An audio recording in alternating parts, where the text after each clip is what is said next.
She said the original was outdated. Yeah, so is my grandma, but I'm not out here trying to cancel her every time she tells a bedtime story. Usually say the right things, they don't disrespect the original content, they get paid and promote and go about their day, but she just left the right goddamn babe. Chill daddy chill. She might be lucky to even get casted in another role after this. She talks like she's got Beyonce's kind of influence, thinks kids are out here begging for her version of he is.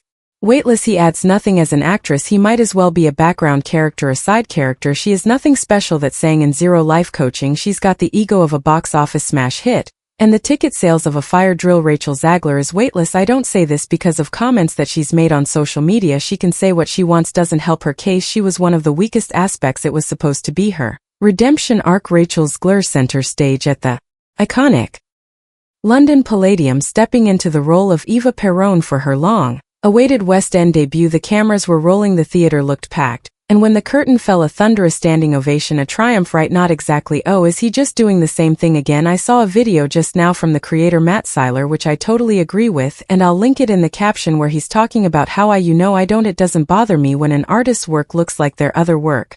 That's just called having an artistic voice, and I would take that even further and say that it's important to have some context about the style that Jamie Lloyd is working in. I would characterize Jamie Lloyd's work as following in the tradition of European Reggie theater, very specific recognizable style or toolbox. I can see how it would feel a bit repetitive, because according to multiple backstage sources, that applause may have been completely scripted. That's right, insiders are now claiming that the cast and crew were instructed to stand and clap no matter what, just to create the illusion of success. How are you? Oh, that was so fantastic. Oh, thank you so much, Rachel, you are amazing. Congratulations, my dad was back there. Would you mind? You got it. Yeah, honey, loved you in Snow White. I work at Disney and DI. Thank you for all you're doing for representation. Thank you, honey. Thank you so much. You're doing very important right now. Absolutely. Can I give it? Oh yeah, sure, I'll take a picture. Thank you so much. You're so incredible. Thank you, my absolute favorite actress. Some are even calling it one of the most orchestrated PR stunts in recent theater history, and once you start digging, the whole thing starts to unravel.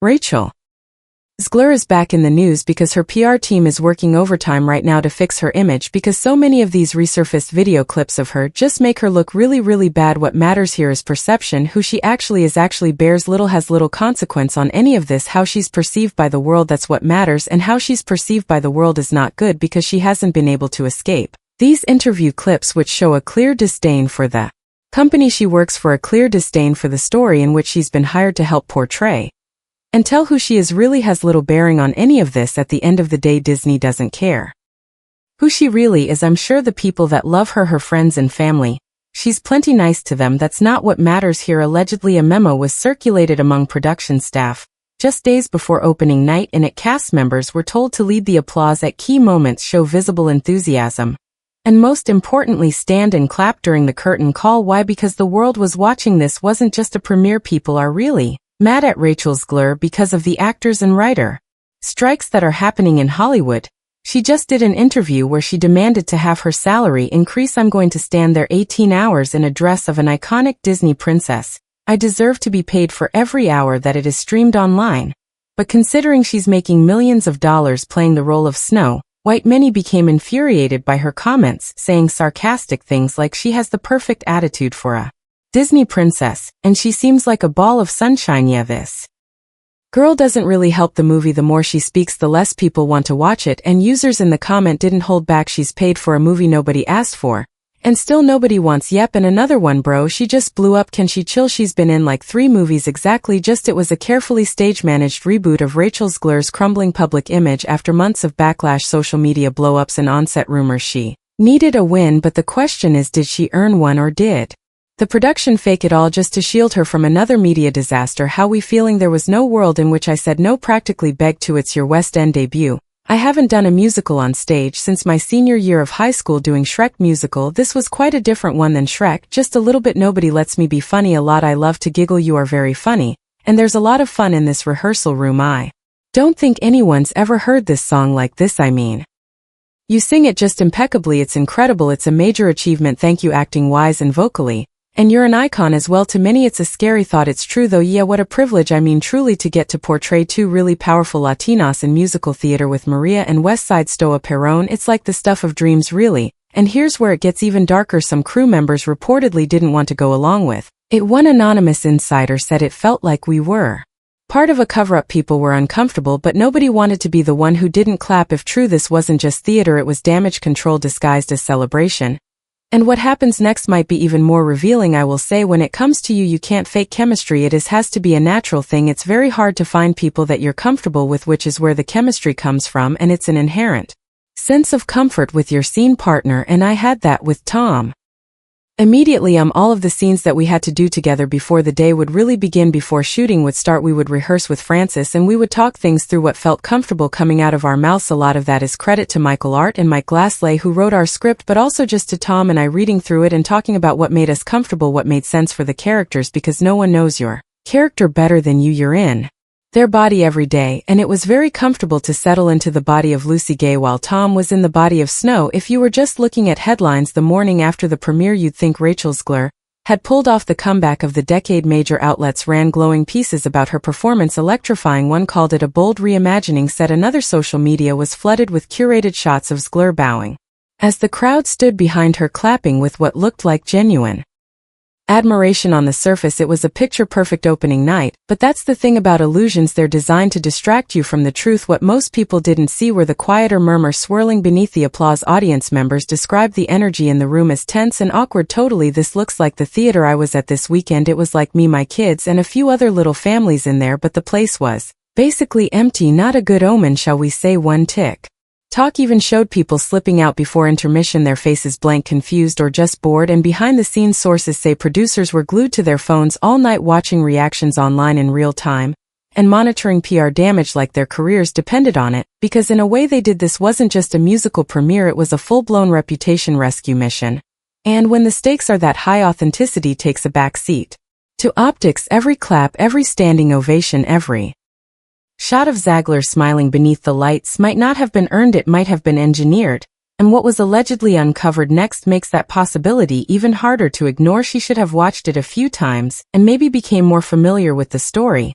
And before the script went through such a dramatic change that it sounds like she had a part in, Disney, an accomplice with that. Obviously, it was their production. You should have, watched it a little closely and maybe stayed a little closer to the original blockbuster. Wonderful story written by whoever it was, but produced by Disney. According to a source tied to the production, a confidential internal memo began circulating the day before the premiere. Its contents chilling. If true, the memo allegedly encouraged cast, crew, and even offstage assistants to participate in scheduled applause sequences during key emotional moments of the show. Even more concerning, it explicitly advised staff to initiate standing ovations during curtain call to reinforce audience energy for press coverage. In other words, the standing ovation wasn't spontaneous, it was strategized. The memo reportedly emphasized the importance of unified emotional response from all team members, especially given the media pressure surrounding the production. Translation: Rachel Zegler's presence was seen as a liability, and the only way to mask that was with a performance not on stage but in the audience. And here's where it gets unsettling. One insider claimed that the memo wasn't just a suggestion, it was framed as a directive. We were told it would be noticed if we didn't participate. They said they didn't want any gaps in the footage. It had to look full, look loud, and look like love. But if the love had to be manufactured, was there any at all, or was the entire emotional climax of the night just another line in the script? As the dust settles, more whispers from backstage are starting to spill, and they're not painting a flattering picture. Several anonymous crew members have reportedly come forward claiming the atmosphere leading up to the premiere was tense, controlling, and in some cases performative. According to one tech assistant, there was an unspoken pressure to keep everything positive even if the reality was far from it. Here were people on the team who didn't believe in the production, one source said, but it didn't matter. The narrative had already been decided. We weren't just running a show, we were running interference. Others described how certain team members were assigned to monitor audience reactions during early previews, reporting back to PR handlers with notes on who stood, who clapped, and when. Some even alleged that Rachel herself was briefed beforehand on how to react if the energy dropped, including cues for waving or smiling through silence. And yet none of it seemed to settle the growing unease backstage. Some cast members reportedly felt deeply uncomfortable faking their reactions, especially knowing the real audience reactions weren't matching the vibe they were being told to project. It felt fake, said one, like we were clapping more for the cameras than for the show. But that wasn't the only reason they felt uneasy, because many of them had seen what happened to others who didn't fall in line, and no one wanted to be next behind. The alleged forced applause isn't just a story about one premiere, it's about a crumbling public image that producers were desperate to patch back together. And when you look at Rachel Zegler's recent track record, it becomes clearer why a standing ovation at all costs may have felt like a necessity. It wasn't always like this. Rachel's career began as a Cinderella story plucked from obscurity to star in Steven Spielberg's West Side Story.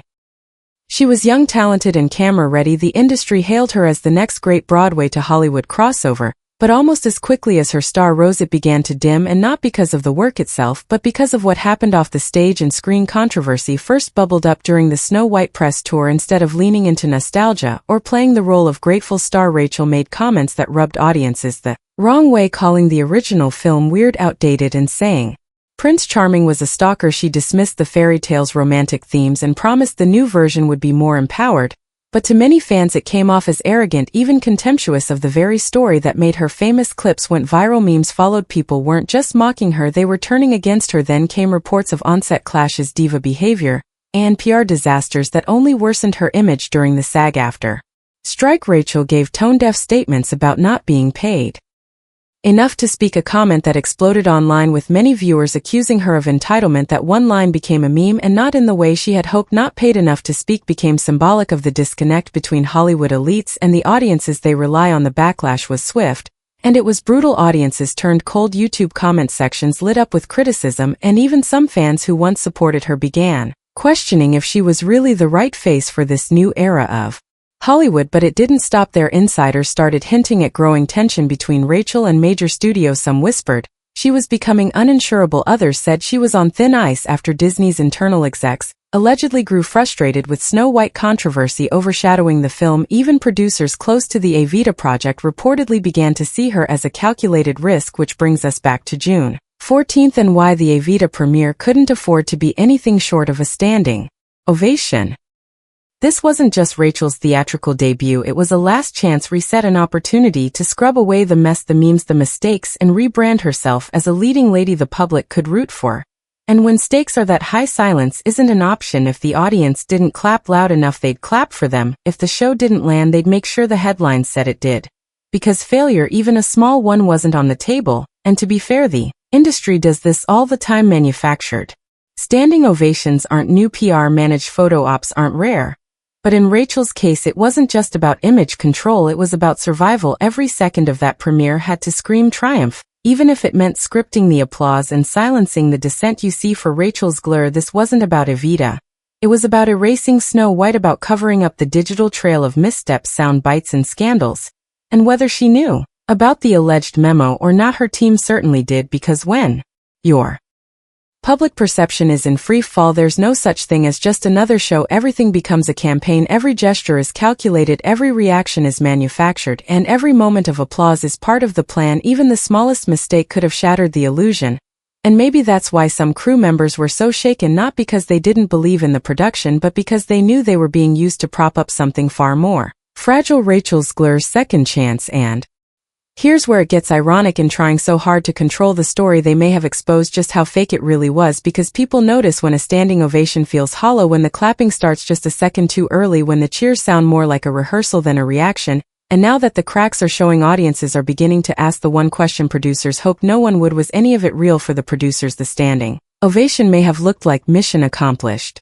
The photos were taken, the headlines were glowing, but outside the bubble of carefully crafted press and influencer tweets, something very different was brewing online. Where real people speak without filters, the reaction was far more cynical, and in some corners downright brutal. TikTok, Reddit, and X, formerly Twitter, lit up the night of the Evita premiere not with praise but with suspicion. Some attendees who claimed to be in the audience that night described the energy as staged, awkward, and off. One viral TikTok showed people leaving early, while a creator's caption asked bluntly, "Why did this feel like a PR stunt?" The clip racked up thousands of shares, and the comment section exploded with speculation, not just about the performance, but about whether the applause at the end had been real. "I swear the ovation started before the show even ended." One user wrote, "like they were told to stand up." Another claimed they were seated near someone who stood and clapped with robotic energy, only to pull out a staff lanyard after the curtain fell. On Reddit, theater fans were even more direct in a thread titled, "Was that Evita premiere standing o fake?" Multiple users echoed the same unsettling feeling, that the emotion wasn't genuine but manufactured for optics. One commenter said, I've been to dozens of shows. You can feel when an audience is moved. This felt like people performing enthusiasm, not experiencing it. Others zeroed in on Rachel herself despite the press coverage touting her as mesmerizing and commanding. Many viewers described her performance as flat or overly calculated. She sang the notes sure. One user wrote, but there was no soul behind it, like she was too focused on not messing up to actually move anyone. That specific phrasing, no soul, started to echo across different platforms. TikTok creators began stitching clips of the premiere with sarcastic commentary comparing the standing ovation to a laugh track in a sitcom. One creator even joked, that was an applause that was damage control with jazz hands. Meanwhile, some fans began dissecting photos and videos from the premiere like detectives, pointing out how several people in the standing ovation shots weren't clapping, just standing, arms folded or holding their bags. Others weren't even facing the stage, clearly caught mid-exit. These weren't just nitpicks, they were clues that to many viewers confirmed their suspicions. The whole thing had been orchestrated, and once that idea took hold, it spread like wildfire across fan forums and theater communities. The conversation quickly shifted from, how was Rachel's performance, to, what are they trying to hide? Because when audiences feel lied to, when they sense they've been manipulated, they don't just reject the illusion, they turn on the magician. In this case, that magician wasn't just Rachel Zegler, it was the entire team behind her. And for a public figure already battling a reputation for being inauthentic or out of touch, this couldn't have come at a worse time. The illusion of applause only reinforced the very image she was trying to escape, that she was being propped up, not celebrated, that every step of her career was being micromanaged, not earned, that the spotlight she stood in was engineered, not deserved. Even longtime fans started voicing their doubts. One self-proclaimed Zegler supporter wrote, I wanted this to be her moment, I really did, but now I'm just wondering how much of this comeback is real, and how much is just spin. Others echoed similar feelings, disappointed not just by the performance but by the feeling that they were being emotionally manipulated, and the silence from official sources only made things worse. While PR reps and press accounts kept recycling the same glowing copy-paste reviews, not one official statement addressed the growing skepticism online. No comment on the early exits, no acknowledgement of the leaked memo rumors, no explanation of why so many fans in the standing ovation seemed to be holding backstage badges. It was almost as if the industry thought the internet wouldn't notice, that they could fake a moment, pump it into headlines, and move on before anyone started asking questions. But this time the audience didn't just notice, they documented it, dissected it, and turned it into a case study in how to spot a manufactured moment. And now that the illusion has cracked, the conversation isn't about whether Rachel Zegler pulled off a comeback, it's about how long she can keep pretending one happened. Now that the dust is settled and the footage has been picked apart frame by frame, one uncomfortable question is echoing louder than ever: was any of it real? On the surface, the June 14th premiere had all the trappings of a success story: the standing ovation, the flashing cameras, the headlines crafted to suggest redemption. But once you strip away the PR gloss, the rumors, the online backlash, and the alleged memo directing the applause, you're left with something far more hollow: a performance propped up not by merit but by manipulation. And maybe that's the most dangerous part, because in an era where authenticity is currency, faking a win can backfire harder than losing outright. Rachel Zegler isn't just facing bad reviews or internet snark, she's now facing a much deeper problem: public disbelief. Once the audience starts to question your reality, everything you do becomes suspicious. Every clap sounds fake, every smile looks rehearsed, every comeback starts to feel like a cover-up. If the applause truly was scripted, and if insiders are to be believed, then it wasn't just about salvaging a show, it was about protecting an investment. Rachel Zegler isn't just an actress, she's a product of Hollywood's machine, a rising star, who in the eyes of studios and agents still has potential if they can just keep the scandals from boiling over. Evita was supposed to be the reset button, but now with allegations swirling and social media turning cold, it's looking more like another misstep in a pattern that's getting harder to ignore. And the industry is paying attention. Executives, producers, and casting directors don't just watch performances, they watch public sentiment. If Rachel can't shake the narrative that her success is artificially maintained, it could affect everything from future castings to brand deals. She's already been the face of controversy once with Snow White. A second PR disaster, especially one involving allegations of deception, could seal the deal. But here's the part that stings the most: this entire situation could have played out differently. Imagine a world where the premiere happened organically, where the applause was real even if muted, where Rachel delivered a solid performance and the public was allowed to respond naturally. No clapping cues, no internal memos, no viral TikToks of people sneaking out the side door. She might not have gotten a standing ovation, but she might have earned something far more valuable: trust. Because in 2025, that's the real currency. And once you lose it, it's nearly impossible to get back. So what comes next for Rachel Zegler? The path forward is unclear. Some will argue she still has time to course correct, to step back, re-engage with humility, and rebuild her image from the ground up. Others believe the damage is done, that the audience has seen too much, questioned too much, and won't be fooled again. One thing's for sure, the days of tightly controlled redemptions are over. The internet doesn't just observe, it investigates, it documents, it remembers, and this time it watched an ovation that didn't feel like victory, it felt like strategy. The question now isn't whether Rachel Zegler can recover. The question is whether audiences will ever believe her again.